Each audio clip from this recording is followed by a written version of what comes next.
Yo, I'm back today once again. Hope you guys didn't miss me yesterday. I It was another massive slate yesterday, and I didn't really get to a whole lot of basketball. So I thought, well, if I can't really get a good video out to you guys with a decent analysis on X amount of games, then I'm not gonna really go out of my way and just put out a half-assed video, because I really want to put my all into these videos and really give my best. So if I'm not giving my best, I didn't really want to make a video. Had a smaller slate today, only 6 games, so I was able to sit here today and watch all of those games decently in depth. Most of the games were really good games today, actually. They're reasonably close the whole way through and provided good watching. So without further ado, the first game of the day was the Mavericks taking on the Raptors. The Mavericks on Luka's 25th birthday put up a 30-point triple-double or some ridiculous number. The guy's just a freak, and only turning 25 and putting up the stats that he's putting up now is ridiculous. Some guys don't put this up at the peak of their careers, let alone only at 25. So he, handled business for majority of the game. Other than Kyrie, start of the fourth quarter, he was keeping the Mavs afloat while Luka was on the bench, just hitting 2-point jump shots, 3-point jump shots, just getting to his spots and literally hitting everything. He was feeling it out of the gates of the fourth quarter and just hitting everything. The Raptors, Scotty Barnes played really well today, 19 points, 11 rebounds and 9 assists, I believe. He was a near triple-double guy. He was doing most things for the Raptors that they would want him to do, getting to the ring, making layups, passing the ball. The only problem he had today was he could not find his 3-point jump shot. I think he was 0 for 4 from that behind the arc today. So, hitting a couple of those shots down the line would have gone a long way, but unfortunately he couldn't find it today. RJ Barrett was attacking the ring at a good clip, finding himself open at the 3-point perimeter for some shots. Just doing all those little things. Emmanuel Quickley, big buckets down the stretch, but ultimately it wasn't enough. The Mavericks took it in the end. All the guys. Daniel Gafford has been a massive pickup for the Mavericks.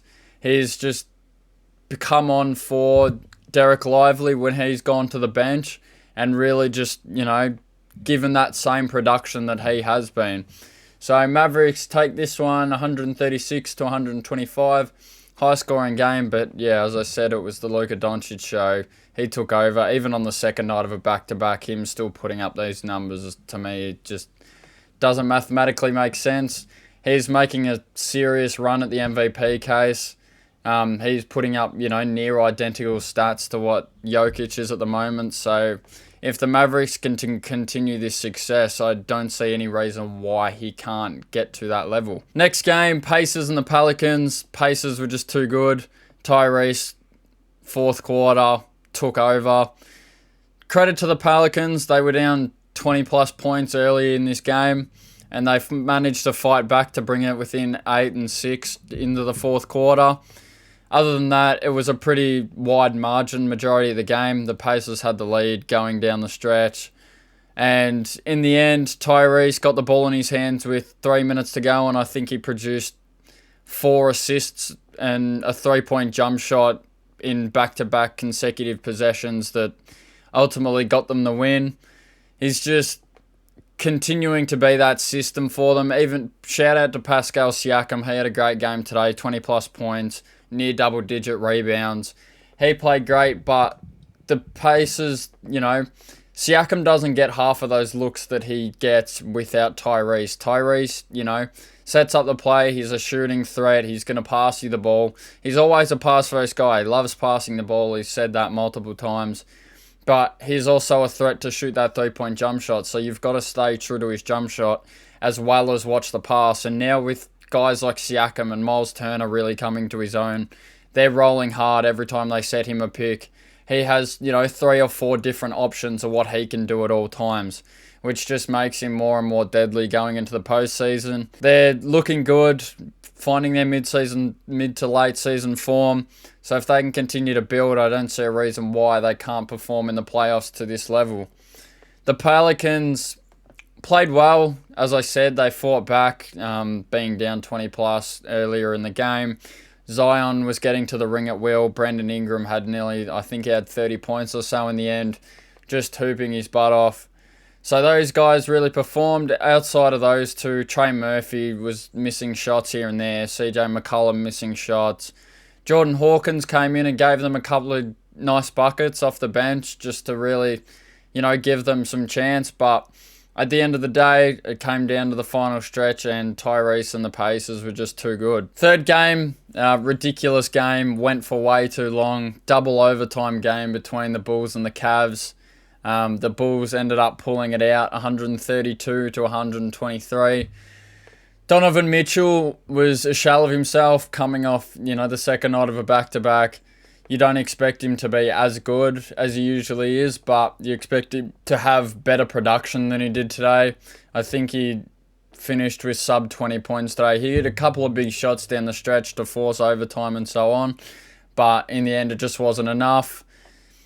Darius Garland doesn't look like himself at the moment. He's still trying to get his legs under him and he's still scoring the ball at a decent clip, but he still needs to find his legs going into the postseason. On the Bulls side, massive win for them. Andre Drummond, probably his best game of the year.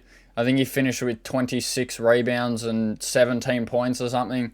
He was just dominating the glass all night long. The Bulls out-rebounded the Cavs by like 30, which having Jared Allen and Evan Mobley on your team should not happen. They were just crashing the glass. Andre Drummond, Nikola Vucevic, these guys were both getting to the glass hard, and it really paid for them in the end. It did go to double overtime. It shouldn't have gone to double overtime. DeMar DeRozan getting a 3-point foul near the end of the game, which was silly from Allen, but ultimately, Bulls take it in the end. DeMar DeRozan, 30-plus points. He's continuing to keep their ship afloat.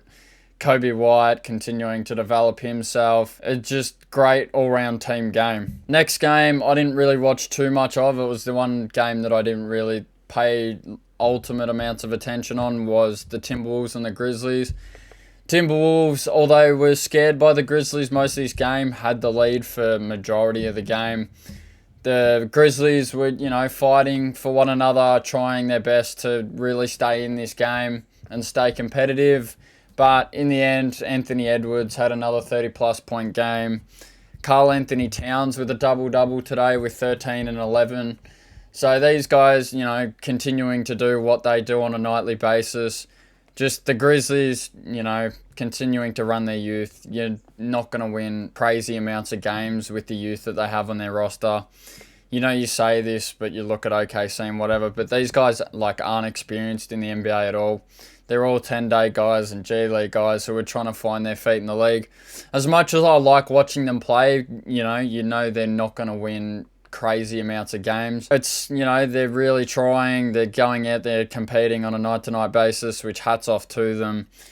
If they can continue to compete, they're going to get some wins here and there, build some confidence, that sort of thing. But the only really shining star for them tonight was Jaren Jackson with the 33 points, being the veteran that he is on the team, although he is still young himself.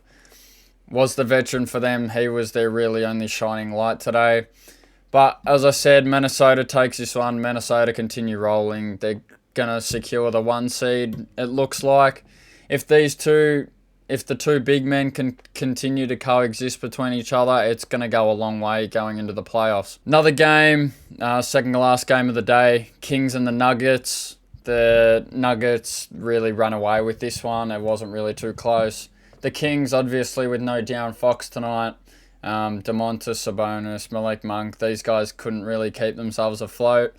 They started off the game, building a 10-plus point lead, but then in the second quarter, they just died offensively. They couldn't score the ball. I don't think they hit a single 3-point jump shot the whole second quarter.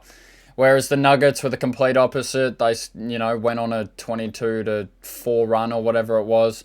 Nikola Jokic dominating, dropping a triple-double in nearly less than 30 minutes of action, which is insane. He continues to do it night in, night out like Luka. Jamal Murray played one of his better games of the year, dropping 30 plus points in a matter of minutes. Kentavious Caldwell-Pope couldn't miss tonight, hitting those corner jump shots. You know, whenever they found him, he seemed to just spot up and hit it every time, which was crazy. Michael Porter Jr. loves shooting the ball. We all know this. We're shooting the ball at a high clip tonight. Aaron Gordon, I think, only missed 1 shot out of 8 today. Went 7 for 8 for the field. Just attacking the ring hard, doing what he always does. Being that lob threat for Jokic that he always is. And the Kings, you know, without De'Aaron Fox, they're out of options at the point guard position. Davion Mitchell, as good of a defender as he is, isn't really a good offensive point guard. And you need a point guard that can run both sides of the floor, and they just didn't have that tonight. Malik Monk did what he could. Domantas Sabonis with a double-double, continuing his streak of, I think it's up to nearly 40-something now. So he continues to dominate the game. Although it was a low double-double tonight, you know, a double-double's a double-double. He didn't play many minutes either. These guys, you know, they really put themselves out there, but they just couldn't get it done in the end. As I'm recording this, the Battle of LA is still going on, but the Clippers are currently running away with it. They're up 15 points on the Lakers. So I thought I'd just get this video out now. I was going to wait until the end of the game, but it doesn't seem to be close, and it doesn't really seem to be changing. James Harden's playing out of his mind right now. Kawhi Leonard is as well. No Paul George tonight, but it doesn't seem to be a problem for them right now. But yeah, that's all it is. Mavericks take their game along with the Pacers, the Bulls, the Timberwolves, and the Nuggets. And time telling, the Clippers should pull away with this one. That's all I have to say today. That's all 6 games. I hope you guys enjoy this video. Leave a like and subscribe if you're watching this. Maybe even leave a comment. Let me know who you are. I really want to start interacting with you guys who are actually watching the videos, and you know, really give me some advice on what you want to see from me. Other than that, you know, take care of yourselves, stay safe, and hopefully I will see you guys tomorrow. Peace.